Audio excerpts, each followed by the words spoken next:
Tanam pokok disiram baja, subur menghijau, tumbuh peria. Moga bukan Ramadan saja, terus beramal ke hujung usia. Bila nak raya, tersangat gembira. Hai. Sukanya hati, tidak terkira. Ah. Usah mengumpat, usah mengata. Puasa dibuat, sia-sia belaka. Dia tak mahu tu Betul. kan? Itu yang tak mahu. Dia sama-sama bunyi dia. Borak Tengah Lapar musim ketiga. Hari 19 kita berpuasa. Ya. Media sosial racuni minda. Jika terleka dan terus alpa. Assalamualaikum warahmatullahi wabarakatuh. Alhamdulillah. Kembali bersama saya Putra Azwan, Dr. Taha dan juga Dewa Arteh untuk Borak Tengah Lapar hari ini 19 Ramadan. Okey? Dan seperti biasa, sebelum nak mulakan topik kita hari ini, nak tanyalah. Dulu dah pernah tanya dah kuih kegemaran dekat Bazar Ramadan. Hari ini nak tanya pula apa katnya kuih raya kegemaran Dewa dan juga Dr. T kita. Dewa dulu. Dewa, silakan Bagi Dewa. doktor dulu. Nak kena mikir ni, tak ingat. Kalau saya memang tak ada kuih lain lah. Tak nenas lah. Tu memang Tak nenas kuih raya. Kalau pergi mana-mana, itu pertama yang saya akan makan. Okey. Kedua baru yang cornflake madu tu. Okey. Ketiga cornflake coklat itu. Oh, itu. Tapi kenapa tak nenas? Ada sejarah dia ke? Tak nenas tu. Saya tak adalah sejarah apa. Cuma dia punya rasa dia tu dengan selera saya sangat kena. Okey. Macam Kalau pergi raya mana-mana memang nampak je kuih tu, itu yang saya akan makan itu dulu. Kalau nak tukar blueberry semua pun okey jugalah. Ke nenas je? Kalau boleh nenas. Nenas juga. Kalau boleh nenas. Okey. Dr. T? Saya hampir samalah dengan Dewa. Hampir sama hampir. Yang cornflakes tu confirm. Okey. Sebab satu memang kita daripada kecil makan cornflake. Ah. So bila kuih raya dibuat daripada cornflake, senanglah kita nak adaptasi. Okey. Tapi yang kedua yang saya rasa lain sikit adalah almond London. Wow. Selera western? Western. Sebab dia ada sejarah dia. Sebab masa kecil saya ingat Awi penyanyi tu, kan, Datuk Awi, dia Datuk Awi. jual almond London. Ni cerita tahun 98 ke 97 dia pernah promote tau. Macam kuih almond London dia. So masa tu kita minat lah. Awi sekali dengan minat almond London. Oh, sekali dengan kuih-kuih dia minat. Kuih sekali dia minat. Okey, baik. Apa pun topik kita hari ini, kita bukan nak cerita pasal kuih raya, tapi ini mengenai toksik media sosial. Jadi doktor, sebagai mukadimah, secara umumnya, pada pendapat doktor lah kan, adakah penciptaan teknologi media sosial ni kan, adakahnya ianya sesuatu yang bagus ataupun bagaimana? Media sosial ni diumpama pedang tau. Ataupun pisau. Pisau ni kita nak guna untuk kebaikan pun boleh. Ya. Umpama potong sayur-sayuran. Pisau juga kita boleh guna untuk keburukan, iaitu dengan menusuk ataupun memotong orang. Jadi ikut kepada penggunanya. Kalau penggunanya ada otak, bijak, matang, maka media sosial akan jadi bermanfaat. Tapi kalau penggunanya tidak matang dan tidak berfikir panjang tentang implikasi, maka dia akan disalahgunakan. So dia umpama tak boleh nak kata media sosial ni buruk per se, kerana media sosial itu sendiri tak boleh, salah. Kerana ramai je ustaz-ustaz berdakwah di media sosial. Betul. Ramai sedekah ataupun kutipan dana tabung-tabung dalam negeri dan luar negara dibuat melalui media sosial. Betul. Pada masa yang sama kita juga perlu ingat bahawa maksiat juga disebarkan melalui media sosial. Jadi bergantung kepada pengguna, sama macam analogi pisau tadi. Jadi itulah dia ya. Jadi Dewa. Macam-macam media sosial ni. Yalah, nak tengok hiburan salah satunya. Yalah, mungkin nak tengok, nak bergelak ketawa. Ya, benar. Dan ada juga orang menggunakan untuk menjual benda-benda yang Tak sepatutnya lah. tak sepatutnya. Okey. Macam ada kes yang baru-baru berlaku baru ni.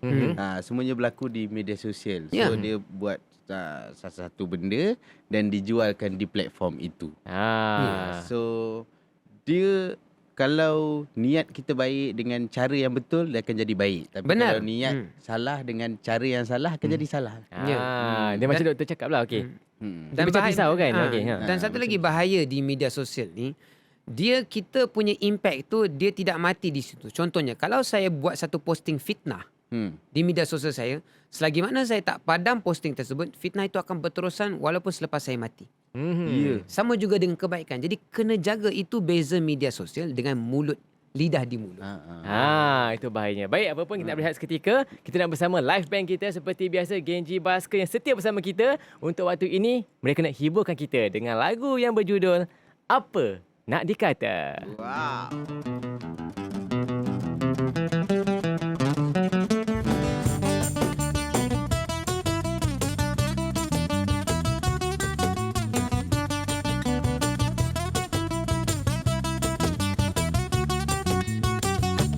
Satu hari aku berjumpa Semek molek jual bunga Senyuman manis menarik hati Gugur bagai jantung ini Siapa hati tak tertawan Manis umpama bulan Lain hari aku kembali Ingin beli bunga lagi Namun kini hanya yang ada Tinggal dua nisan saja Lesu aku menggelegar Rakus jiwaku terbenam Yeah bang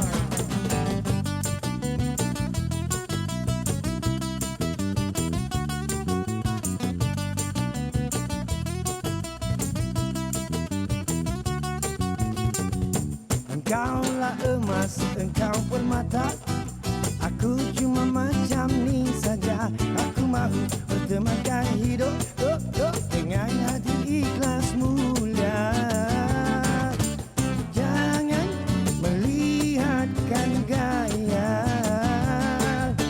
Nanti kita akan berdamai Ukuran baju badan sendiri Kita tepuk dada ini Jika ada nasib kita jodoh Gunung tak lari kemana Apa nak kisah mau hidup Asal hati ikhlas mulia Kalau dah memang jadi mungkin Apalagi nak dikata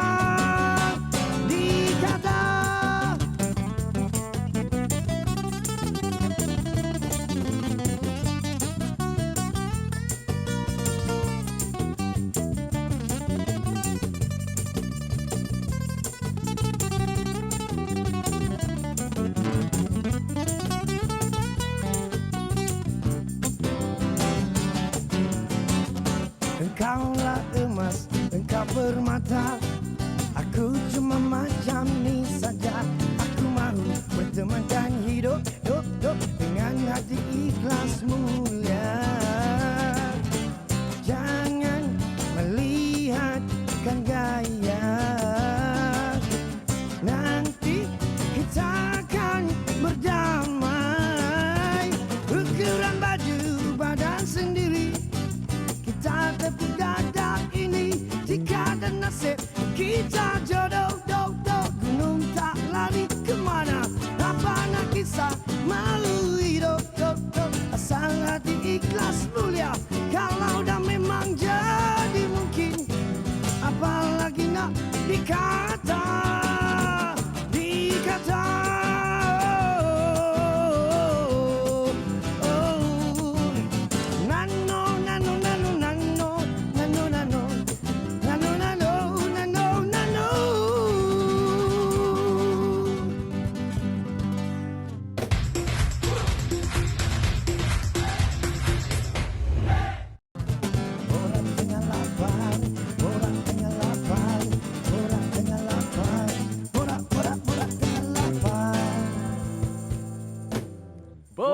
Tengah lapar. Ya, masih bersama kami bertiga, saya Putra Azwan, Dr. Taha dan juga Dewa Arteh. Ya, Kita saya. masih berbicara lagi ni, Dewa. Doktor, mengenai toksik media sosial. Toksik media sosial banyak macam-macam. Toksik ada. Yelah. Yang apa ni, sebarkan berita palsu ada. Betul. Keluarga Fitnah. saya pernah kena. Arwah bapak saya pun pernah Pun kena. pernah kena juga menjadi mangsa. Dia Okey. postnya gambar waktu tu arwah bapak saya buat operasi untuk jantung. Okey. So adalah tampal-tampal ni, tapi dia sihat aja, normal macam biasa. Tapi gambar tu tak tahulah macam mana boleh dapat dekat orang. Dan dia post kata yang bapak saya ketika itu dah meninggal. Tak Sedangkan dia patut. masih hidup lagi. Dah orang telefon saya, bapak innalillah bapak. Kenapa bapak aku elok hidup bawa teksi? Tak ada je. Itulah toksik-toksik tu. So nak tanyalah kepada Dr. T. Ya. Terima kasih. Nak tanyalah, okey. Untuk yang kira media sosial ni jadi alat untuk menyebarkan berita palsu kan. Dan fitnah lah boleh kata. Bagaimana dalam Islam mengenai isu ini? Ya. Sebenarnya Allah Ta'ala sebut tentang fitnah. Bahawa dosa fitnah itu adalah lebih teruk daripada membunuh. Kita sebagai orang Islam kena tanya. Kenapa Islam kata fitnah itu umpama bunuh? Sedangkan bunuh membabitkan kehilangan nyawa. Fitnah tidak membabitkan seperti itu. Tetapi dia kata sama je. Ya. Kerana dalam konteks fitnah, benda yang hilang itu adalah sama nilai dengan nyawa. Apa yang hilang masa fitnah? Maruah. Awak hilang maruah. Contohnya ada orang fitnah saya merogol seorang wanita. Na'udzubillah, minta sempang. Walaupun saya tak buat benda itu, benda tu dah tersebar ke seluruh media umum maupun di media sosial. Macam mana aku nak dapat balik muka aku ni? Takkan aku nak jumpa, Assalamualaikum, saya pergi utahak, saya tak zina tau. Assalamualaikum, pergi Kedah. Assalamualaikum, saya pergi utahak, saya tak zina tau. Jenuh. Hang tekan satu kali, settle. Aku 100 kali pun belum tentu tekan orang percaya. Betul. Acah-acah suci. Orang akan khabar kau betul lah. Betul. Jadi itu bahayanya fitnah. Doktor, nak tanya juga doktor. Pada pendapat doktor kan, bagaimana media sosial ni, media sosial ni dia mempengaruhi akhlak dan juga moral umat Islam. Jawab sekarang ke? Boleh, silakan. Genji.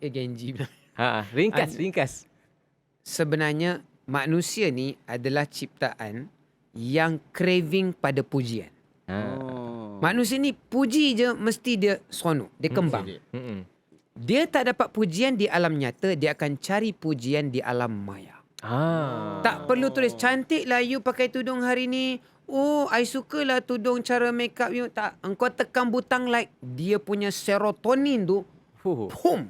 Wow. Dua like lagi, wow. Bila dia dah rasa dadah tu dalam diri dia, serotonin tadi tu, dia akan craving tiap-tiap hari. Satu saat bila dia post tak ada orang like, dia koyak. Macam tu. Itu bahaya media sosial. Dia akan nak lagi, nak lebih dan lebih lagi. Ya, benar. Itu ketagih namanya. Sedangkan itu semua palsu. Aduh. Ada apalah benda. Hai, tak patut. Jadi kita tak nak ketagih, kita dengarkan dulu persembahan live band kita. Ya. Jom kita bersama Genji Basker dengan lagu mereka, Sampaikan Salam.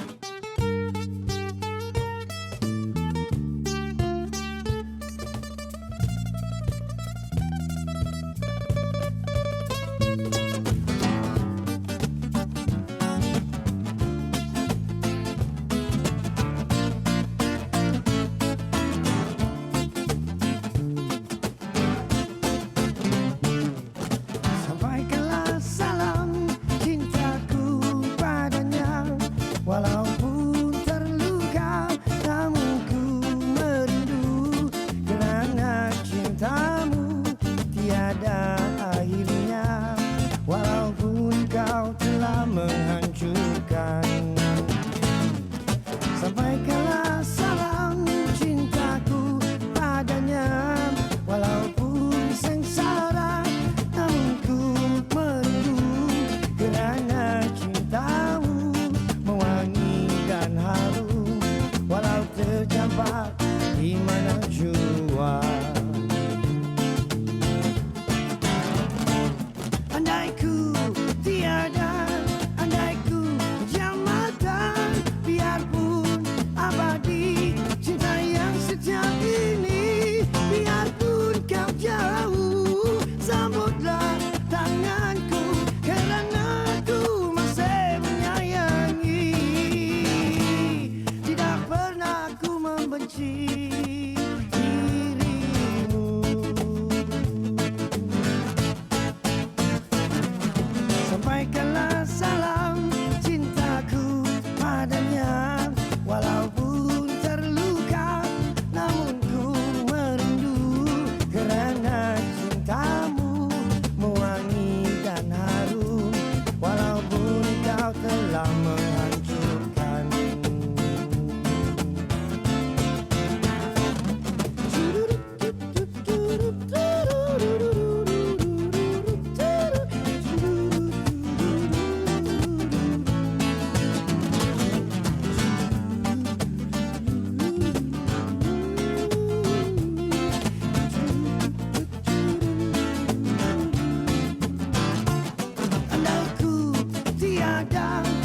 andaiku jam mata, biarpun abadi cinta yang setia ini, biarpun kau jauh, sambutlah tanganku kerana aku masih menyayangi.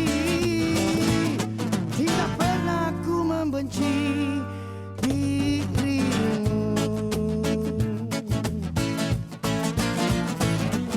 Sampaikanlah salam cintaku padanya, walaupun sengsara namun ku masih sayang, kerana cintaku mewangi dan harum, walau terjebak di mana jua, walau terjebak di mana jua.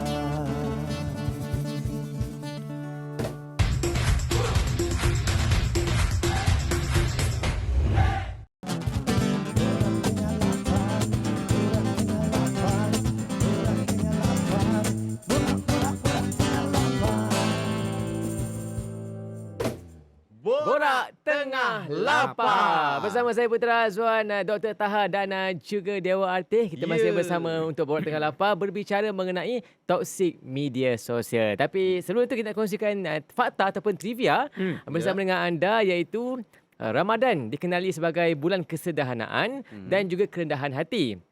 Maka pahala untuk bersedekah dan juga zakat pada bulan ini sangat besar. Oleh itu, sepanjang Ramadan kita dianjurkan untuk menderma sebanyak mungkin, malah secara sukarela untuk mengumpul dana dan juga membantu untuk mereka yang memerlukan. Itu trivianya untuk hari ini. Terbaik. Komen doktor. Perlukah saya ulas? Boleh silakan doktor. Ulaslah Doktor T. sedikit sebanyak tentang itu. Kalau tentang media sosial ni, kalau kita lihat kan, daripada zaman Friendster, kemudian MySpace, kemudian Facebook, dan sehingga hari ni TikTok. Antara perkara toksik lah, sebab kita tajuk dia toksik kan. Okey. Antara satu benda toksik yang telah wujud di media sosial ni adalah batasan ikhtilat. Okey, apa maksud saya batasan ikhtilat? Bunyi dia macam tinggi tapi basic lah. Ikhtilat ni maksudnya campur gaul antara dua jantina yang berbeza. Ya. Batasan maksudnya batas. Kalau dahulu untuk saya melihat atau bertemu dengan seorang wanita, dulu kita ada macam Yahoo chat room, kena pergi sana, atau dulu sebelum yang abang-abang ni yang dah berumur depan ni dia guna MIRC. Kan sekali dengan Genji. Sempat juga. Okey.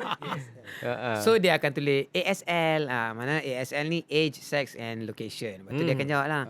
Umur. Dia orang confirm, dia orang semua dia tahu. Ni zaman saya masa tu saya tadika lah. Zaman tu kau nak dapat nombor telefon awet pun payah. Payah. Apatah lagi gambar.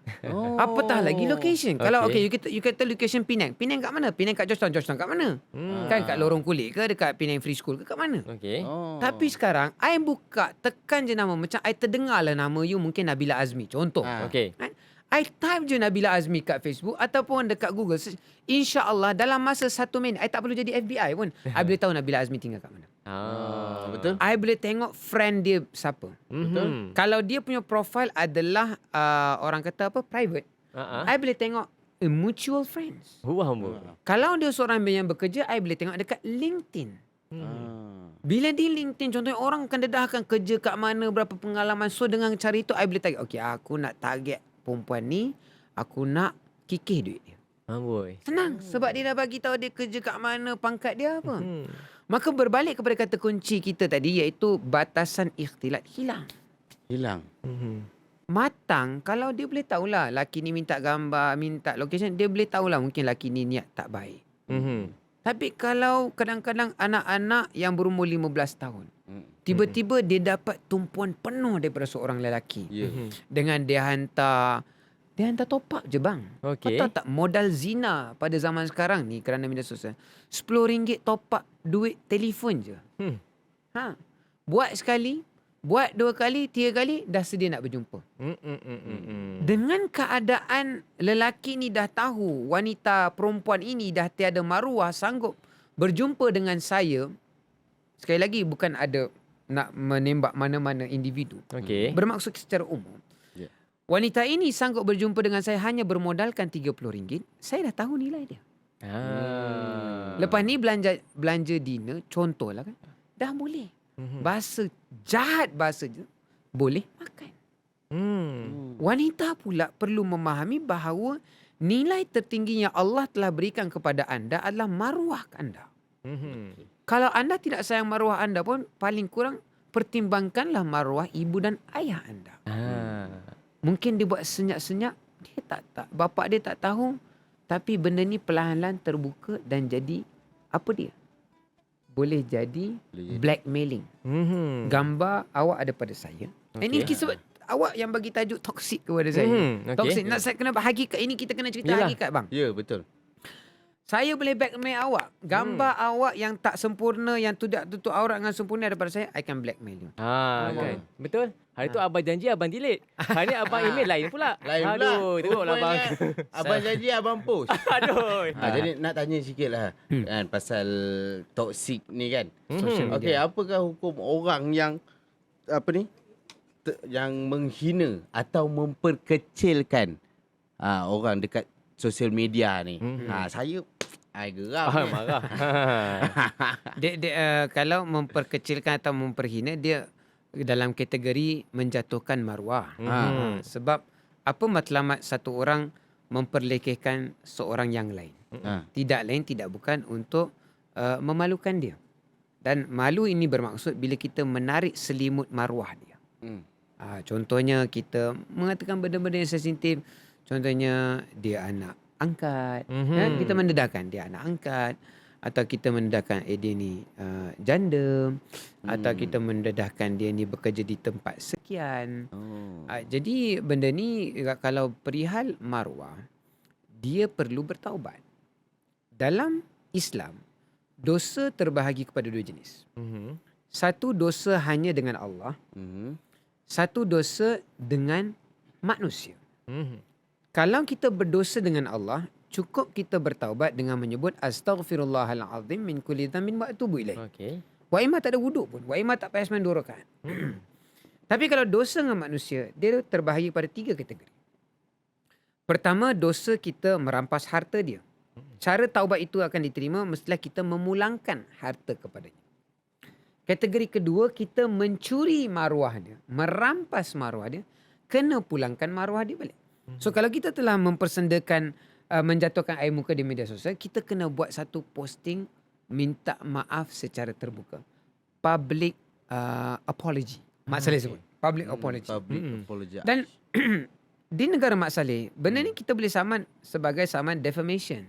Saman menjatuhkan ataupun memalukan. Namun kadang-kadang sistem undang-undang di beberapa tempat agak berbeza. Dan kita tidak mempraktikannya, sayang. Kalau boleh sama malu boleh sama sampai 100,000, 200,000. So itu social media kena jaga. Dan saya nak share disclaimer, secara peribadi saya pernah buat satu posting dan saya pernah menerima surat saman. Pernah menerima surat saman? Disuruh saya turunkan. Ini saya nak bagi tahu bahaya. Sebab tu masa tu kita muda. Kita muda, kita main tekan. Dan kita lupa kita juga membawa nama. Kita ni bukan nobody. Kita ada title Dr. PU. So orang pandang penting benda tu. Saya menerima surat saman bernilai bukan ratus ribu, juta. Itu hakikat. Hakikatnya. Kau goyang tak? Goyang 1 juta. Goyang dik. Masa kau tekan tu kau tak fikir.